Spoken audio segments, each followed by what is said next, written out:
Hi అండి. వంకాయ కోడిగుడ్లు పులుసు పెడుతున్నాను. దానికి 3 వంకాయలు, 3 ఉల్లిపాయలు, 3 పచ్చిమిర్చి, 4 కోడిగుడ్లు తీసుకున్నాను. ఈ కర్రీ ఇద్దరికి సరిపోతుంది. 2 స్పూన్లు కారం, 1 అర స్పూన్ పసుపు, 1 స్పూను ఉప్పు, కొంచెం చింతపండు తీసుకున్నాను. కోడిగుడ్లు వంకాయ పులుసు కాంబినేషన్ సూపర్గా ఉంటుంది. ఇప్పుడు ఉల్లిపాయలు కోస్తున్నాను. ఉల్లిపాయలు ముక్కల కింద కట్ చేసి ఒక పక్కన ఉంచుకోండి. ఉల్లిపాయ, పచ్చిమిర్చి, వంకాయలు తీసుకుని గిన్నెలో వేసి వంకాయ ముక్కలు ఆ నీటిలోకి పోసి కోస్తున్నాను. వంకాయ ముక్కలు ఉప్పు నీటిలో వేసి 1 నిమిషం ఉన్నాక శుభ్రంగా కడగాలి. గుడ్లు ఉడకబెట్టేసాను.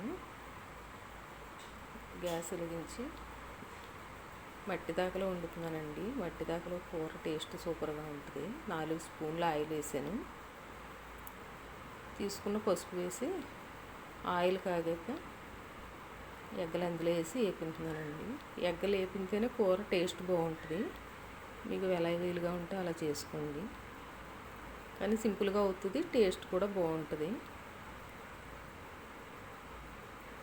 వంకాయ గుడ్లు సూపర్ కాంబినేషన్ అండి. ఉల్లిపాయలు వేసి వేపుతున్నాను. అందులోనే ఉప్పు వేసాను. వేసి ఉల్లిపాయలు వేగాక వంకాయ ముక్కలు వేస్తున్నాను. వంకాయ ముక్కలు వేసి కలిపి మూత పెట్టి 1 నిమిషం ఉంచుదాము.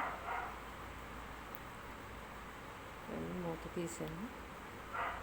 కొంచెం కారం, మనం తీసుకున్న కారం వేసాను.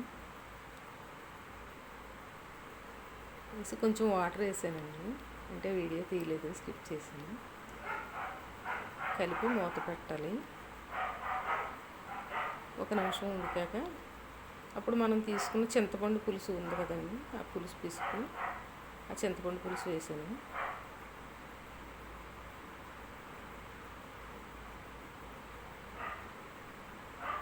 వేసి కలిపి మూత పెట్టాలి.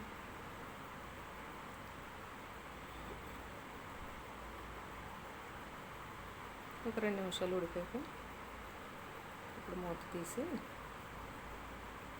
ఉప్పు చూడండి. ఉప్పు చూస్తే ఉప్పు చాలా పోతే కొంచెం వేసుకోవాలి. ఉప్పు చాలలేదు, కొంచెం ఉప్పు వేసాను. వేసి మూత పెట్టి కలిపేసి మూత పెట్టేసాను. మళ్ళీ మూత తీసి చూస్తే వంకాయలు ఉడికినాయి. ఎగ్గలు వేసానండి. మట్టి దాకలో బాగా ఎగరక్కర్లేదు. బాగా ఎగిరితే బాగా ఎగిరిపోద్ది. మనం కట్టేసాక కూడా గ్యాస్ కొంచెం ఉడుకుతుంది.